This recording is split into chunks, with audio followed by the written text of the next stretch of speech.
Bonjour, bonsoir et bienvenue à ce numéro de Dutroit. Je suis Franck Assambou et notre thème d'aujourd'hui c'est commence où tu es et avec ce que tu as.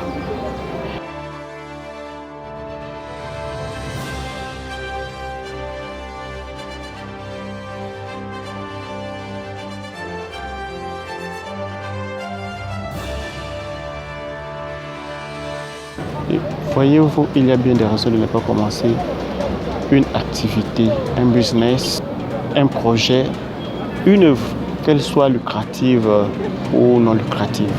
Ces raisons sont multiformes. Elles peuvent aller du manque de finances nécessaires en passant par le manque de la documentation. Peut-être qu'on n'est pas assez formé pour mener à bien ce projet. C'est peut-être un local qui nous manque. La liste est très longue. Ces raisons nous poussent à baisser les bras et à placer notre projet dans les tiroirs de l'oubli. Puis on se réveille quelques années ou quelques mois plus tard pour nous rendre compte qu'il y a longtemps que nous sommes passés à autre chose. Dans cette vidéo, je voudrais nous encourager tous, vous et moi-même d'ailleurs, à commencer avec ce que nous avons.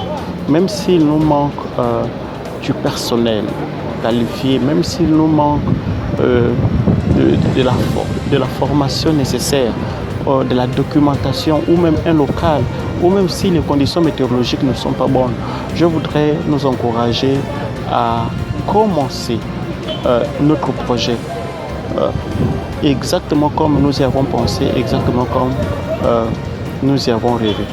Lorsque je suis arrivé à Port-Gentil, il y a quelques années derrière, j'avais une vision. Et il s'agissait de pouvoir cultiver. Pas nécessairement à but commercial, mais moi je voulais faire quelque chose, je voulais planter. Sauf que j'ai très vite été découragé quand je me suis rendu compte qu'il est difficile de pouvoir creuser 5 cm sans atteindre au sable. Et la profondeur de ce sable va bien au-delà d'un mètre. Ce qui pour moi en ce temps-là rendait l'agriculture totalement difficile, sinon impossible. Du coup, j'ai inconsciemment, mais alors soigneusement, rangé mon projet dans les tiroirs de l'oubli. Et voici, il y a juste quelques semaines derrière, cette dame, Laure Djumbi, est arrivée chez nous pour des raisons personnelles. Et elle m'a posé une question très simple. Elle m'a demandé pourquoi on ne cultivait pas devant chez nous alors qu'on avait assez d'espace pour le faire. Je n'ai pas eu besoin de beaucoup réfléchir avant de lui donner la réponse. Port-Gentil, c'est une ville sablonneuse et par conséquent, il est impossible, c'est les termes que j'avais utilisés, de pouvoir cultiver ici. Et elle nous a encouragés, Christine et moi, à essayer quelque chose. Et nous avons donc suivi son conseil. Nous avons essayé de planter. Parce que ce conseil nous a dit ce qu'il fallait faire pour pouvoir enrichir naturellement le sol. Parce que pour nous déjà, et elle heureusement, il était hors de question d'utiliser les engrais chimiques. Nous avons donc suivi son conseil, nous avons enrichi le sol avec les engrais naturels et pour la première fois dans cette ville, nous mangeons le fruit de nos efforts et nous bénissons Dieu pour cela.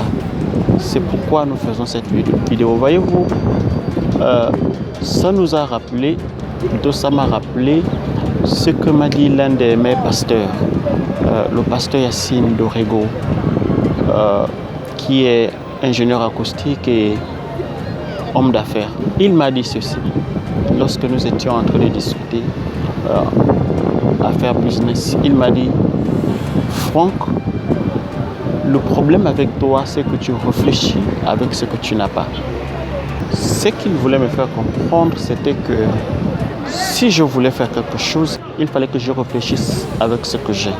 C'est en réfléchissant avec ce que j'ai que seulement je pouvais poser un premier pas. Voyez-vous, le plus long voyage que l'on puisse faire commence avec un premier pas. Et ce premier pas, je ne pouvais pas le faire aussi longtemps que je ne réfléchissais avec ce que je n'avais pas. C'est seulement si je commence avec ce que j'ai dans mon environnement et en ma possession que je peux démarrer donc ce que j'ai à cœur. Et en avançant, le reste peut certainement suivre. Le reste peut suivre, mais il faut d'abord et avant tout commencer.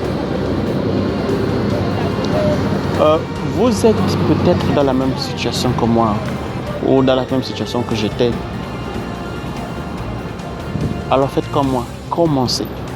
Commencez quelque chose, commencez avec ce que vous avez en votre possession. J'ai envie de dire, jetez-vous à l'eau et commencez à nager. Qui sait, peut-être qu'un bienfaiteur vous apportera un radeau ou une pirogue, pourquoi pas un bateau pour vous amener de l'autre bord. Il est donc question de commencer d'abord. Et lorsqu'on commencera, peut-être ce dont on a besoin viendra dans la suite. Mais avant, il faut d'abord commencer. Voyez-vous, cette dame n'avait pas de semences. Mais parce qu'elle avait payé l'oseille et le frelon et qu'elle ne voulait plus avoir à payer ça, les mêmes quantités tout le temps, elle a juste pris quelques tiges de frelon et d'oseille et elle a planté dans le sol. Elle a juste arrosé matin et soir, tous les jours. Et 4 semaines plus tard, elle a fait une première récolte. 2 semaines après cette première récolte, la voilà en train de faire une deuxième récolte. C'est vrai que tout n'a pas réussi. Par exemple, l'oseille n'a pas, on voit clairement que l'oseille n'a pas réussi, mais au moins, elle consomme le frelon.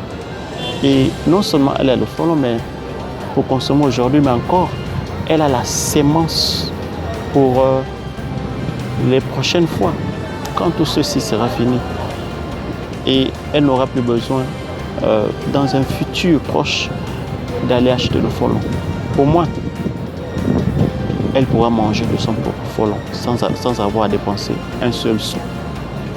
Les exemples sont légion pour nous faire comprendre que nous avons la responsabilité de commencer avec ce que nous avons. C'est lorsque nous aurons commencé avec ce que nous avons que peut-être nous irons encore un peu plus loin. Ce n'est donc pas le moment de discourir, ce n'est donc pas le moment de rester bloqué parce qu'il nous manque quelque chose. C'est plutôt le moment de nous lever et de commencer à accomplir notre vision. Merci d'avoir regardé cette vidéo. N'oubliez pas de partager au maximum et à très bientôt.